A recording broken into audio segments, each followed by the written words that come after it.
L'emblématique catapulte, symbole depuis 16 ans de la défense de l'hôpital de Carhaix, encore et toujours en tête de cortège. Après les auditions de 23 soignants et syndicalistes, 6 élus sont à leur tour convoqués à Quimper pour séquestration et violence. Loin de les intimider, la procédure judiciaire ne fait que renforcer leur détermination. On ne lâchera pas. On ne laissera jamais notre territoire mourir. Il est hors de question que ça meure. Si on touche à notre hôpital, on touche à notre territoire. La tension est montée d'un cran lorsque la catapulte a été empêchée de stationner devant le commissariat. Pendant leur garde à vue, les 2 adjointes garderont le silence comme les autres. Elles rejettent tout fait de violence et dénoncent des poursuites disproportionnées. Quand on dit garde à vue, séquestration, dégradation, mais on n'est pas des bandits, quoi.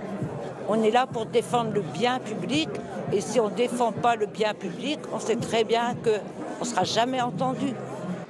Les élus profitent de cette fenêtre médiatique pour dénoncer la régulation jour et nuit des urgences par le centre 15 depuis un an, avec un effondrement des entrées et une inégalité croissante dans l'accès aux soins. Beaucoup aujourd'hui renoncent aux soins.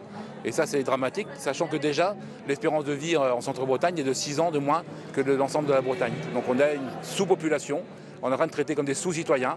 Et ça, nous, en tant qu'élus, on ne peut pas accepter. Vous savez, pendant les vieilles charrues, je suis allée rendre visite au service des urgences. Et au sein de ce service, il y avait bien sûr des festivaliers qui étaient pris en charge, mais il y avait aussi et surtout des habitants du Centre-Bretagne, des personnes âgées qui étaient aussi hospitalisées parce que les urgences avaient rouvert pendant 3 jours. Nouvelle mobilisation vendredi, 3 élus carhésiens seront auditionnés en matinée, dont le maire Christian Troidec. Pas de trêve estivale pour les défenseurs de l'hôpital.